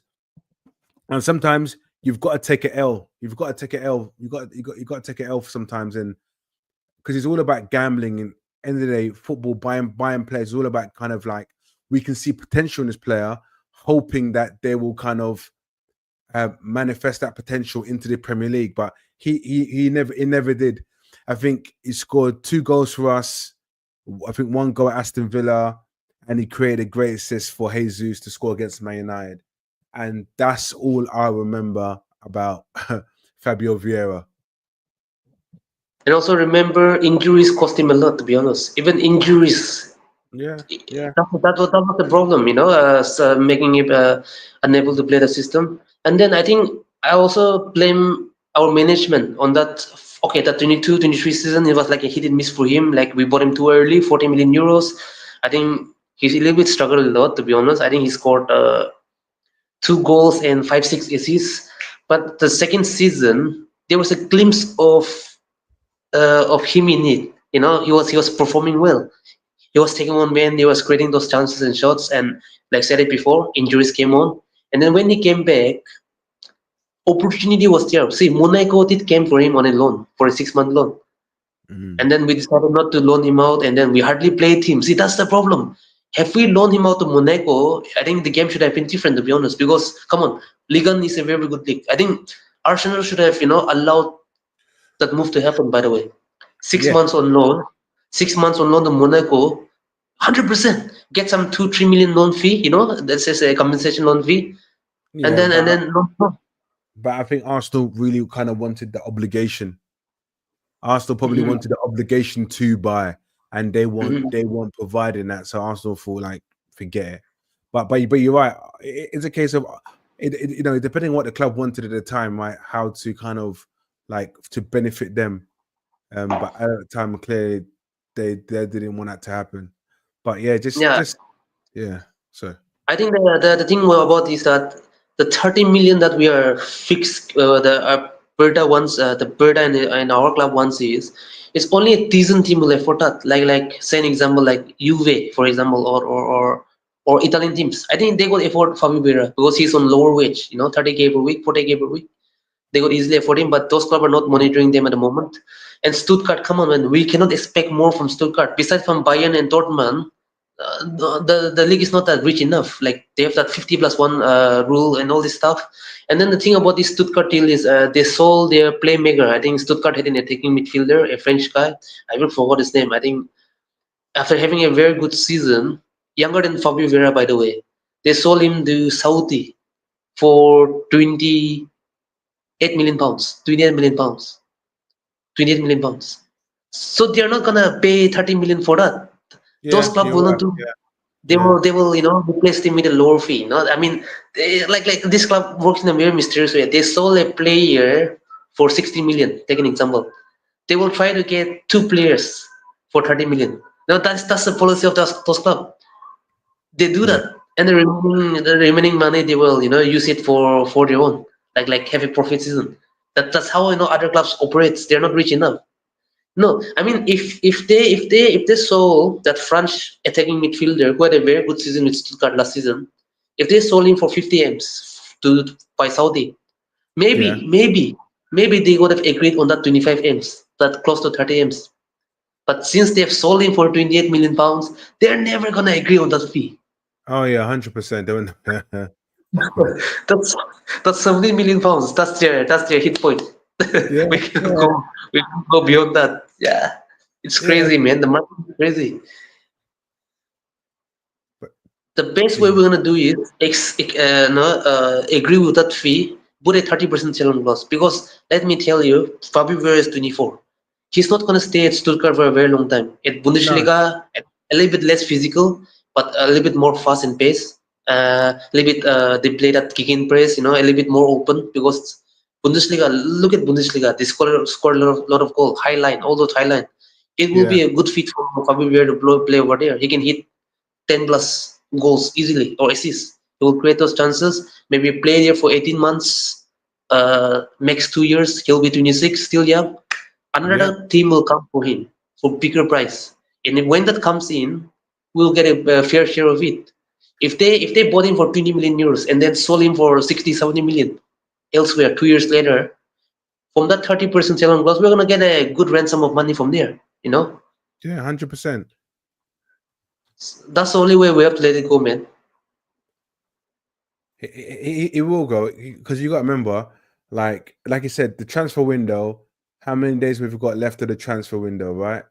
And we haven't got long left. So if I can bring up my calendar, if it ever shows up, and 10 so we days, haven't got. 10 days, 9 Yeah, we haven't. days.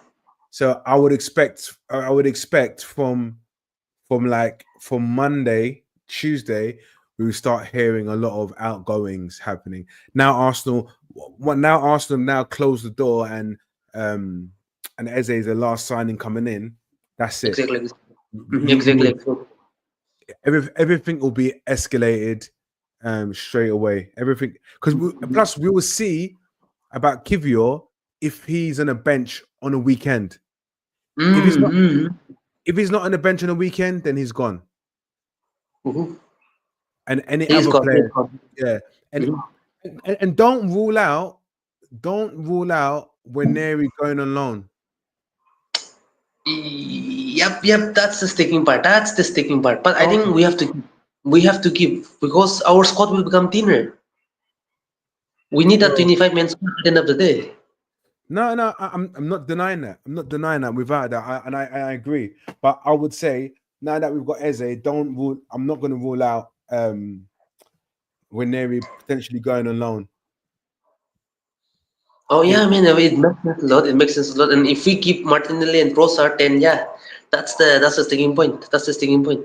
Because yeah. we have to So start one of them anyway. We have to start one of them anyway, and then yeah. it makes sense a lot, man. And then look, we have talked about Fabio Vieira, Bruce Nelson. I don't know where he's gonna go. We've got Zinchenko. See, this player needs to get out of the wedge field, man. Seriously. Yeah, these guys, I never want to talk about these guys anymore because it's like you're still here, but we're still here, and it's like what you're still doing here. But like you said, it's the next I think next week will be the week that we'll see transfers going out the door. Because what's next for Sambi Lokonga? I don't know. There's not even a single club that is even linked with him. And we Retirement. cannot afford. we cannot afford Re- to terminate this contract. By the way. retirement. Retirement is next for Sammy Lokonga. All right. Shout out to all of you. So many people watching here at the moment. If you're new to it, please subscribe, smash the like, and then and share. By the way, and comment down below. All right. Yeah, man. Samir Lokonga, man, 25 years old. Ah, very sad career for him. Very sad career for him. Now, the thing is, Sammy Lokonga, when he went to Luton, he did all right. He played. I think he played well at Luton. I think at Palace, when he went on loan for Palace, he did all right as well. I don't like, to me, the fact that we haven't seen any transfer rumors about him is quite shocking, because I think he's still young, and I think in the right team he'll be effective. However, the right team haven't come back in for him. I really thought when he was at Luton would have kind of said, actually, we'll buy him from you, but they never come back. So it's a strange thing that it's going to be a case where Arsenal are just going to say, go anywhere. Tell your agent to do a better job and go and find yourself a club. Yeah, I They're gonna, mean, very true, man. I mean, the Luton move was kind of a very exciting, but again, injuries. That's what hinders a lot. He got injured, halfway. Almost he just played around about 26 game, I think. But yeah, again, he had like 2 goal and 4 assists. He was crucial for Luton, although they got relegated. But again, I had a feeling that Luton will never come for him because Luton. Like shout out to Tart, by the way. Tart is a big Luton fan, but they're not rich enough, isn't it? don't shout him out. Don't shout him out. That, No, that Luton don't got that P, isn't it? I mean, yeah, my fellow countrymen, yeah. So I have that respect on him. So, but anyway, Luton don't got that money to buy him. And remember, yeah, Arsenal, we were demanding 25 m's, 30 m's for him. Back in the time. So it was crazy money. We yeah, loaned him out to Sevilla. We got a 3 million loan fee, fair play. We got that loan fee for him, and I mean, it was strange for him at Sevilla also. And then he had a couple of moments that he was playing well, but injuries. He just played 20 games with Sevilla. See, yeah, that's the problem with Sambi, man. And then Sevilla decided not to, opt for that 15 names option to buy. Sorry, yeah. we had a 15 million, option to buy. They canceled that, so we're stuck with him. That's the problem here right now, man. That's a very big problem right here. No, it is a problem. It is a problem. It is a problem. And you think to where for him to go to next. To me, West Ham should be going for him. He's a West Ham player. Honestly, West Ham. I keep on telling West Ham supporters, go and get Sammy Lokonga. If you want someone to help your team, go and get Sammy Lokonga. We're giving him for you for cheap. Don't worry, relax. It's okay. But no one 15 ever. million pounds. Yeah. 50 names, 50 names, 50 names. Just take him. Exactly. But like I said, Lukonga has to go. He's never Yeah. going to get in the Arsenal squad. And even when Arsenal were, when the documentary come out, was it All or Nothing? That was it. Mhm. And Yes. I just remember that conversation with him and Eddie Nketiah. And Eddie Nketiah, do you get what I mean? It's like his mentality is not correct. Is not correct. Like, stop moaning. Like, get on with it. Train harder. So like, to me, Yeah. Exactly. I think it was a funny conversation that they were having. They were like youngsters back in the days. They were quite young. yeah, Yeah, there were Eddie. There was Eddie on the table. There was Smith Rowe. They've yeah, got Sambi Lokonga. Nuno Tavares was there. They were having their lunch together, and then they were yeah, talking about playing game time. Yeah. That we can see the mentality of Sambi Lokonga. By the way, yes, absolutely true, man. yeah. This is what I'm trying to say. And again, I still blame Vincent Company. This guy, Vincent Company, said he was a Yaya Toure, and Vincent knew what he was doing by telling people he was the next year. He knew what he was doing. Oh, let me tell Arsenal is the next Yaya Toure, so they can go and buy him. Then I can laugh in the background. Do you get what I mean? Yeah, So they sold us a dream. They sold us a dream, man. Yeah. they proper they really lied to us.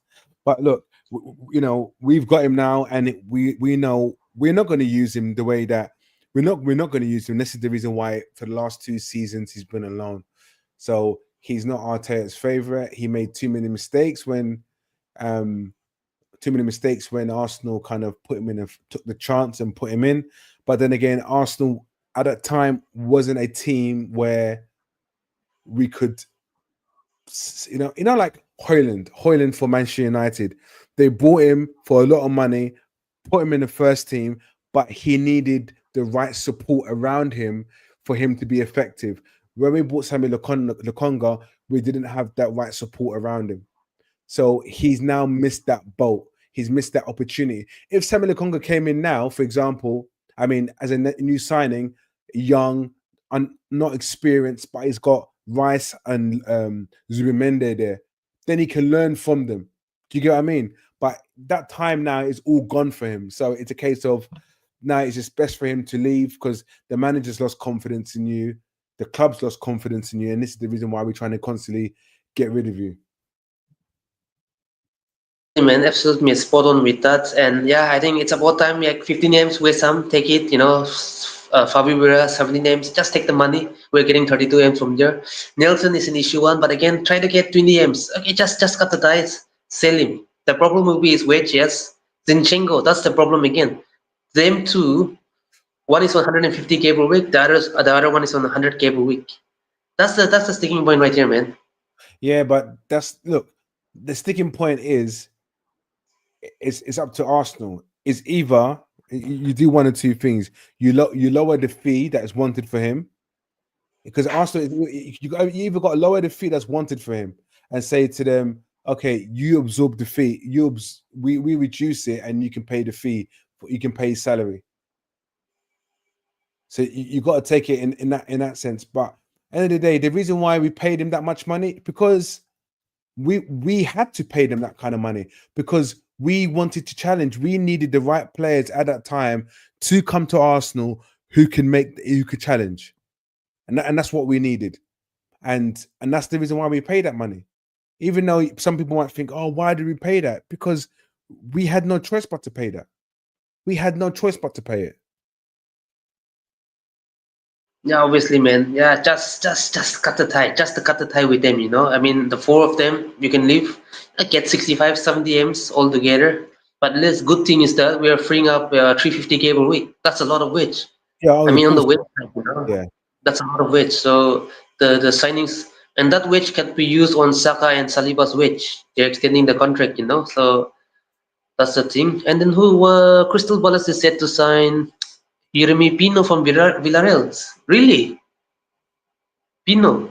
That was the guy really. that we were linked to 2 years ago. Yeah, I remember. I mean, the guy is a right winger, man. He's not that is his replacement, by the way. The guy is a right winger. That guy is a right wing. But I don't know how much they're gonna sell the player for. I think he had 60 million euros of release clause, but maybe half of it, 40 million euros, maybe. What's Yeah. the still young. Suzuki replace Onana in coming days. Really? I don't think so, man. I don't know what Man United is doing at the moment, but yeah, it's their problem, man. I forget about it. That is definitely their problem. But That's their problem. That's their problem. That's their problem. And then that's the thing. We need to sell. We need to do as much as we can, and looking forward for the season. And yeah, there's a last topic that we want to discuss. This is the kind of a rumors that I heard. It's just rumors. We are linked with a 20-year-old winger, by the way, Malick Fofana from Lyon. It came out of nowhere, and then I was reading some articles here and there. We know that Lyon is on financial situation. They're on strict yeah, financial situation right now. They need to sell their players. I think they have sold Lacazette. They have let go of all those players here and there, and then a bit of 30 million pounds was being rejected by them. Everton did came for him, and then they're saying that Arsenal. I think the guy is on Arsenal list, winger by the way. But again, I don't think it's happening. By the way, I don't think it's happening. Leon wants 40 M's for him. no, you know So what? mm, Look, what I've seen of Malick Fofana, he is a talent. 100%, he's a talent. But I think they just they're just saying our name for the sake of it. You know, one of those transfers where they just put Arsenal's name in it for the sake of it. But honestly, if we could get him on loan and obligation to buy next season, then yes, 100%. But I've seen a lot of stuff related to Bayern Munich for him. So I don't think that is a realistic deal. I think Bayern Munich want him more than anyone at the moment, and Arsenal's name is just being thrown in as part of the standard transfer aspect of things. But look, he is rapid. His dribbling is fantastic. Anyone to get him will be laughing. But I question, but you would buy someone like him, but he wouldn't be a star. Not for now. Not for now. But just know he's quick. He's quick, fast. Quick and fast is the same thing. He's No, different. They're different, man. They're different. Quick and fast, they're different. Okay, cool. And very direct, and he's got technical ability. Very tricky. Very, very tricky. And anyone that gets him right now will be laughing. Anyone that gets him right now, Malick Fofana will be laughing because he will get you fouls left, right, and center. I just think Arsenal getting him right now, I don't believe that. But to me, I definitely know that Barcelona are definitely out for him. Yeah, Barcelona is there, Bayern is there. I think it totally makes sense. So Bayern are for him. Sorry, should I say? I mean, it definitely makes sense. I mean, it's a little bit impossible. I think, like we have said, our door is closed for in the incomings, and then loan with obligation is possible. I think I've seen him play against Manchester United. I think Man U versus Lyon. That was a crazy game. Almost the only time that I've saw a few games. He's Belgium, isn't it? Yeah, Belgium, and I think he's just starting his career. You know, we don't want to risk a youngster coming in directly to us. And like you have said, Bayern makes sense a lot because see, Bayern are in need of attackers right now. Remember, Bayern, they've got only Harry Kane and Loni coming back as a striker, and then they've got Luis Diaz. They've signed. They've lost Leroy Sané on free. Gnabry is washed. Yeah, the brother is washed. He's not the Gnabry of before, injury prone, high wages. Yeah, he's not the same. They're trying to like Gnabry is on 400K per week. You know, they're trying to get him off the hook. Coman is gone. That's 300K per week. Free. They've got like 30 M something for him. So they wingers, man, and they sold Matthias Tel to Tottenham, by the way, 45 million euros or here and there. So they are in attackers, and they've got Olise who can play on the wing and cam, and then Jamal Musiala, their star boy is injured, so they need attackers. So it makes sense to go to Bayern Munich because he's gonna get game time anyway. He's gonna get game time. No, I get that. But to me, if me looking at him, I'll be like, maybe I need one more season. Maybe I need one more season in France. Exactly. I mean, he just had a breakthrough season. He just had a breakthrough season with Lyon. By the way, 12 goals in 7 assists. I mean, see, that's the problem with Fabio Vieira. We bought him way too early. He had a breakthrough season with Porto. I mean, brilliant season. He had like 8 goals and 20 assists all competition. That was a crazy number, by the way. Yeah, but again, 100%. Yeah, crazy number. We bought him too early. And at max, we should have done was we have bought him. Okay, fine. We have activated that 40 million, release clause. We will keep Fabio Vieira at Porto for a season. We should have done that at least. Let him grow and then come back to us. I think we jump into the market too quickly. That was the problem. Yeah, I know, but remember, it was Edu who was the chief conductor then. So it's stuff like that. But like you said, but were Arsenal in a position? But to be fair, I think when we signed Fabio Vieira, that came out of nowhere. No one knew that happened. No one knew about Fabio Vieira or it was going to happen. It was just like it came out of anywhere. And so I think all of us were shocked in a way. but like you said, you're right. We should have kind of let him let him stay there for an extra year just to build more game time. And but this Fofana guy, he's the kind of guy that you would want to do that as well. Like purchase him and tell him stay there. We'll come get you next season. And then exactly, and then the same thing will happen to the French defender that we were linked to from Rennes. Uh, check What's his us name? the youngster that we were linked to. I don't know. It's been called off. He's a center back, by the way. Okay, I'm looking for. I don't know. It's a hard name, man. I can't even pronounce that French name. But anyway, youngster. He didn't even had a proper game time with Renai. By the way, he had like 15 league appearances. That's too low to come Really? to the Premier. Yeah, yeah, So yeah, yeah, better look towards them next season. It's too early for him. yeah. No, no, I agree. I agree. Like, but yeah, look, there's a lot of players out there that that we would still love to get. But again, when they're too young, it's always best to kind of leave them there in their league to develop, then kind of bring them back. But yeah, we just got. I'm intrigued and see what happens next with Arsenal. Obviously, we know that all the outgoings are everyone who's going to go. I know we're still going to be linked to players, and there's still going to be Arsenal fans wanting to sign more players. Like we've brought in 7 players. Okay, maybe 3 of them are first teamers, which start. Yes, exactly. Gokorez, Zubimendi, and Eze, and the rest have kind of come in and replaced. Come in and Yes, yes. every place. Jeremy Checkett, yes. Jeremy Checkett, yes. Thank you. It's Um, 3-4, yeah. yeah, so and so it's a case of see our outgoings, but it's all about what we do next. Do you know what it is? I think for me, from an Arsenal perspective, right now, it's to me getting the people out the door, but making this team gel. I don't really care about transfers no more or who Arsenal are linked to anymore. It's what, Exactly.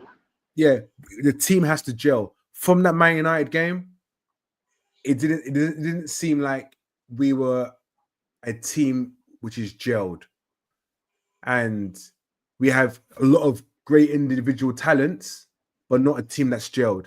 Let's get a team. Let's get a team. We don't want to bring no more new players. We want to gel. You want to put your team out and say, "Yeah, Arsenal win that game 3-4-0. We'll win 2-1." You want that confidence. We want that confidence. Get the team united. Get them gelled together, and let's go. Yeah, absolutely, man. Exactly. That's the thing. And yeah, I think that's it. I think we'll have to end here.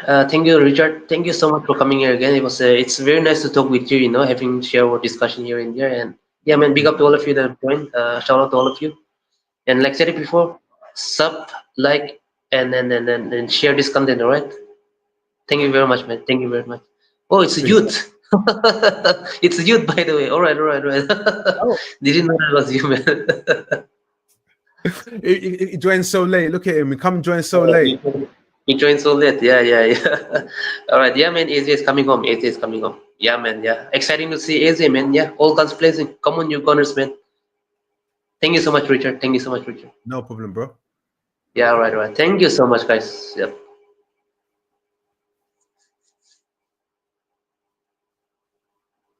All right. With that, yeah, we will have to say goodbye. We will meet another day on next stream.